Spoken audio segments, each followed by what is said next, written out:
I-share na pod nako sa inyo ha kaniya to ang pagkatirada sa ato ang malunggay te. So kay namin nag-PM sa ato ano kay gusto pud sila makakat-on kung unsaon pagbuhat. So kay basic ramang kayo ni ato ni i-share. Kay may na lang pud no natay mga kaadoy nga kursunada pud mo buhat ani mo din Pinoy no. Kaning gitawag na to gaya-gaya ba pero mo ni giingon sa mulahutay ramang pud ni. Kani ato ang gitawag na malunggay te. Sa mulahutay og buhat ba kay kuti ra ba pud kaayo ni. So sa nakita dai ninyo no mao to nagkuha mig malunggay di man pud ta pwede magbuhat ani kung wala tay malunggay. Nagkuha mig malunggay tapos ako atong gihugasan.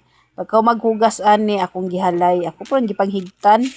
Akong gihalay ba akong higtan tapos akong gibalot og muskit. Kinahanglan jud siya baluton natong buskit kay mang palid-palid man ni kun dili nato baloton tapos kinahanglan limpyo jud atong area nga ato ang butangan or bularan. Ang pagbulad ay ano no, ani dili kay tantong init. So sa kwarto nako ni gibutang dito sa ako ang mahiwagang kwarto kay wala naman ko gatulog dito no. Kay naman ko diri sa ubos. Akong gitiradahan dito. Ako tong gibuhat na kog nursery.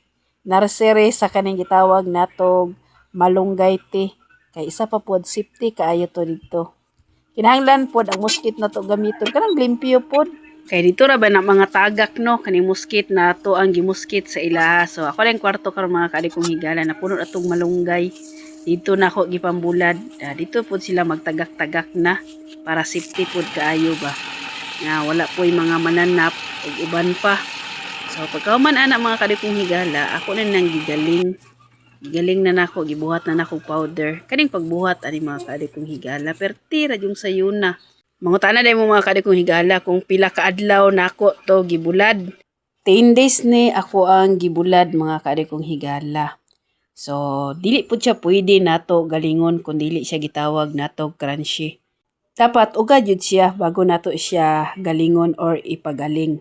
So, ani lang ka-simple ang ato ang pagbuhat ani. So, sa nakakita des kong vlog karong mga kadikong higala no kung namoy mga malunggay dira ya sa tugkaran nga makita ninyo. So, pagbuhat mo pareha ani kay dako kayo ning matabang sa atoa. Daghan kayo nig benepisyo nga ato ang makuha ani kini gitawag nato og malunggay or kamunggay. Pasalamat pud ko sa akong mga kaadoy no nga ni try pud ani. So success pud kaayo no nga naa jud ni try sa ato ang homemade na gitawag natog malunggay te. Sa gusto pa mo try no kani atong gitawag na homemade. So ay na og kaulaw, i-PM lang ko ninyo.